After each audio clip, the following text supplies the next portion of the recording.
Hello student, आज मैं आपको इस वीडियो में प्रश्नावली 2C का प्रश्न संख्या 3 बताने वाला हूं, जो दिया है यदि बहुपद x3 minus 3x² plus x plus 1 के शून्यक a minus B a plus B हो तो a तथा b ज्ञात कीजिए। ठीक है, तो a b ज्ञात करने के लिए हमको दो सूत्र का उपयोग करना पड़ेगा, जबकि मैंने यहाँ पे तीनों सूत्र लिख रखे हैं।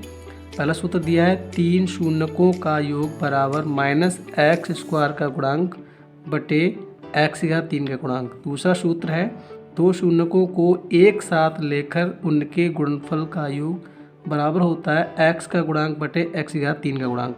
और तीसरा सूत्र होता है 3 शून्यकों का गुणनफल बराबर माइनस अचरपद बटे x3 का गुणांक। ठीक है, तो इस सवाल में हमको ए बी का मान ज्ञात करने के लिए केवल दो ही सूत्रों का इस्तेमाल करना है। तो पहला हमारा जो सूत्र है वही इस्तेमाल करते हैं, लिखा हुआ है तीनों शून्यकों का योग। ठीक है, तो हमको जो तीनों शून्यक दे रखे हैं यहाँ पर a माइनस बी a और a प्लस बी, तो यहाँ पे लिखा है हमारा तीनों शून्यकों का योग। तो यहाँ पर आप लिख देंगे कि a plus B plus a और प्लस a माइनस बी बराबर में क्या दिया हुआ सूत्र में x² का गुणांक। तो देखिए यहाँ पर x² का गुणांक हमारा माइनस का 3 दिया हुआ है। ठीक है, एक तो माइनस सूत्र में है और एक हमारा x² गुणांक माइनस में होगा। ठीक है, और बटे में दिया हुआ है x3 का गुणांक, जो देखिए यहाँ पर x3 है, इसके आगे कोई संख्या नहीं है तो हमारा 1 हो जाता है। ठीक है, यहाँ पे हमारा b से भी खत्म हो जाएगा और हमारा 3a प्राप्त होगा। ये भी हमारा a है, तो a यानी कि आपको कितना प्राप्त होगा, 3a प्राप्त होगा। और बराबर में हमारा ये जो 3 है वो प्लस का हो जाता है। ठीक है, तो इस प्रकार आपका 3 कट जाता है तो आपको a बराबर कितना प्राप्त होता है, 1 प्राप्त हो जाता है। ठीक है, तो देखिए b का मान ज्ञात करने के लिए हम तीसरा सूत्र इस्तेमाल कर लेते हैं।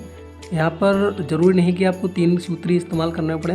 ठीक है, तो तीसरा सूत्र दिया हुआ 3 शून्यकों का गुणनफल। ठीक है, तो हमको शून्यक दिए हुए हैं a माइनस बी a और प्लस बी, तो इनका क्या कर देंगे, गुणनफल कर देंगे। मतलब कि a प्लस बी गुणे a और गुणे a माइनस बी बराबर सूत्र हमारा दिया है माइनस अचरपद। तो ठीक है, माइनस और इसमें जो अचरपद है 1, यानी जिसके साथ में x नहीं है। ठीक है, और बटे में x3, इसका गुणांक हमारा क्या होगा, 1 ही होगा। ठीक है, अब यहाँ पर देख रहे होंगे आप, यहाँ पर a प्लस बी है और a माइनस बी है, जिसका हमारा हो जाता है a² माइनस b², एक सूत्र होता है हमारा उसके अनुसार। ठीक है, और गुणा में a बराबर माइनस का 1। ठीक है, तो यहाँ पर देखिए हमको a का तो मान ज्ञात कर चुके हैं, जो 1 दिया हुआ, तो हम a की जगह a² b² ऐसे रहेगा और गुणे a की जगह हम 1 कर दिए, यानी कि जो हमारा a का मान 1 आया था वो हमने a की जगह रख दिया है। ठीक है, आगे देखिए 1 का वर्ग करेंगे तो 1 आएगा माइनस b² और गुणा में जो 1 से गुणा करेंगे तो हमको वही चीज़ आ जाती है बराबर माइनस का 1। b का मान निकालेंगे तो 1 को हम यही रोकेंगे और b को ले जाते हैं उस ओर, जिससे उस ओर जो 1 दिया हुआ प्लस का हो जाएगा बराबर आपका b²। ठीक है, तो कुल मिला के b² बराबर आपको मिल जाता है 2। ठीक है, जब b का मान निकालेंगे तो यहाँ से स्क्वायर हटेगा और बराबर 2 पर अंडररूट हो जाएगा, जो आपका b का मान प्लस माइनस में प्राप्त हो जाता है। तो इस प्रकार आपके b के मान प्राप्त हो जाते हैं। अब आपका सवाल संख्या 4 है, यदि बहुपद x3 plus 9x² plus 20x plus 12 है तो इसके शून्यकों को ज्ञात कीजिए। ठीक है, तो यहाँ पे हमारा त्रिघात बहुपद दे रखा है, जिसके हमको शून्य ज्ञात करने हैं। ठीक है, तो देखिए शून्य ज्ञात करने के लिए जो हमारा बहुपद दिया हुआ है उसमें हम अपनी तरफ से x का मन चाहे वो मान ले सकते हैं, जिससे कि इसका जो हल है, इस बहुपद का जो हल है वो 0 आ जाए। ठीक है, तो मैं यहाँ पर मान लेता हूँ, माना x बराबर -1 रखने पर, यानी कि x बराबर जो 1 है वो हम इस समीकरण में रख देंगे, सॉरी माइनस का 1 है। ठीक है, तो देखिए पहले दिया हमको x3, तो हमारा हो जाता है माइनस x3 प्लस फिर हमारा दिया 9x², तो हमारा हो जाएगा -9 1 का स्क्वायर और प्लस 20 गुणे x की जगह आ जाएगा माइनस का 1 और प्लस 12। मतलब ये हुआ जहाँ जहाँ आपका x था वहाँ हमने माइनस का 1 रख दिया है।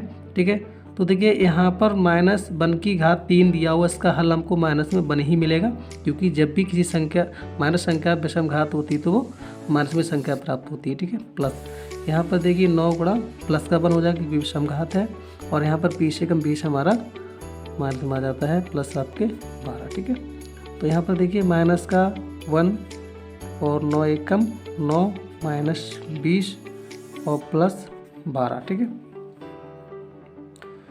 तो देखिए यहाँ पे हमारा क्या प्राप्त होता है। देखिए -1 माइनस 20, तो हमारा माइनस के 21 हुआ, और ये 9 प्लस के 12 प्लस के, तो ये भी हमारे प्लस के 21 हो जाते हैं। इस प्रकार देखिए आपको इसका हल क्या प्राप्त होता है, 0 प्राप्त हो जाता है। ठीक है, तो देखिए यहाँ पर जो हमने माना था यानी कि x बराबर -1, अब 1 को हम इस ओर ले आएंगे तो हमारा हो जाता है x + 1 बराबर हमारा क्या हो जाता है, 0 हो जाता है। ठीक है, तो जो हमको x + 1 प्राप्त हुआ है वो ये दिए गए बहुपद का क्या होगा, शून्यांक होगा। तो हम लिख सकते हैं कि x + 1 बहुपद x⁴ plus 9x² plus 20x plus 12 का एक गुणनखंड है,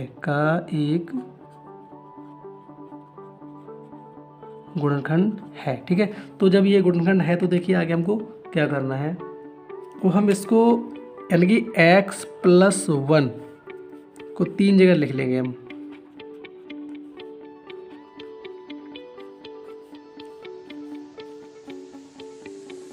और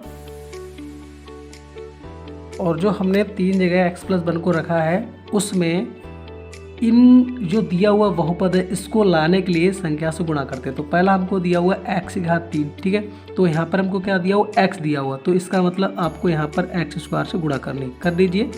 x² जब x से गुणा करेंगे तो हमको प्राप्त होगा x⁴, और जब x² 1 में गुणा करेंगे तो हमको मिलेगा x²। ठीक है, तो आप देखते हैं जो दिया हुआ बहुपद है उसमें x⁴ है, तो हमारा भी x⁴ आ चुका है। ठीक है, लेकिन आगे हमको कितना दिया हुआ, 9x² यानी कि 1 हमको आ चुका है, 1x² जिसको, और हमको 8 की ज़रूरत है। ठीक है, तो यहाँ पर 8x से गुणा करेंगे क्योंकि यहाँ पर x दिया हुआ है, और 8x से हम गुणा करेंगे तो हमको मिलेगा 8x²। इनको दोनों को जोड़ेंगे तो हमको 9x² मिल जाता है। ठीक है, आगे 8x की 1 में गुणा करेंगे तो हमको 8x प्राप्त होगा।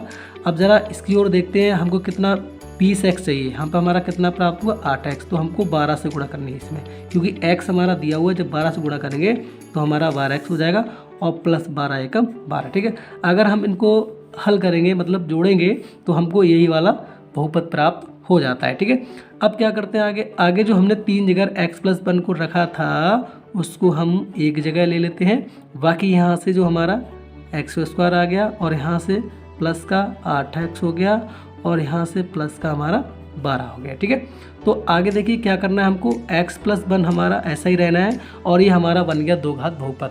अब हम इसका गुणनखंड कर देते हैं। ठीक है, तो इसका गुणनखंड देखिए, हमारा गुणा करने पर 12 आना चाहिए, क्योंकि x का गुणांक जो 1 होगा उसकी गुणा करेंगे 12 तो 12 का 12 आएगा।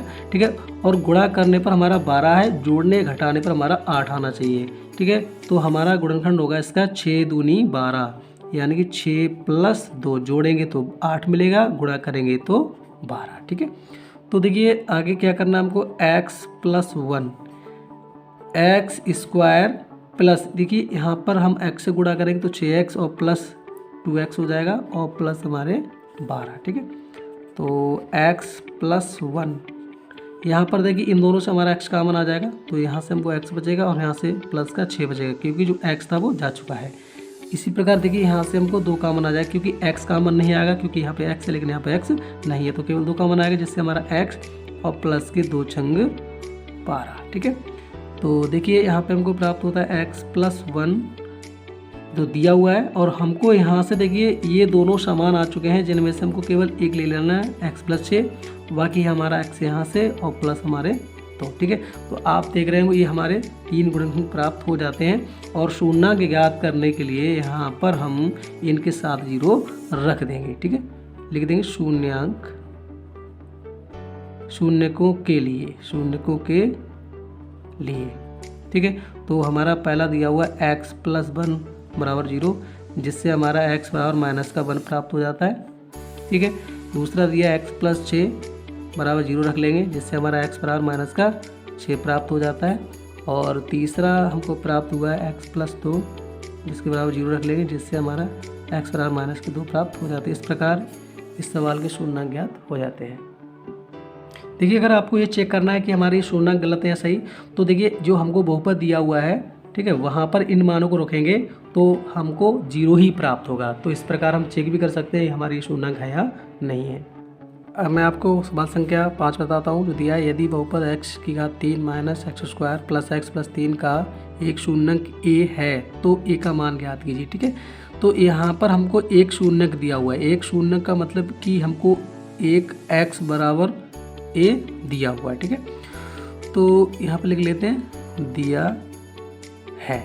ठीक है, तो जो x बराबर a दिया हुआ है वो हम दिए गए बहुपद में रख देते हैं, जिससे हमारा a का मान प्राप्त हो जाएगा।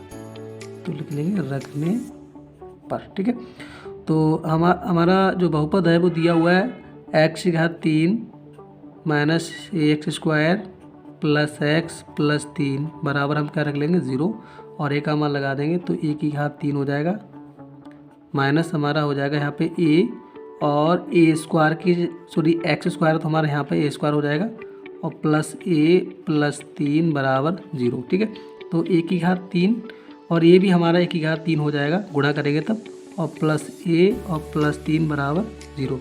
a की घात 3 से घात 3 कैंसिल हो जाएगा, और a का मान जब निकालेंगे तो 3 को बराबर के उस ओर लेके जाना होगा, जिससे हमारा माइनस का 3 प्राप्त हो जाता है। यही हमारा a का मान प्राप्त हो जाता है।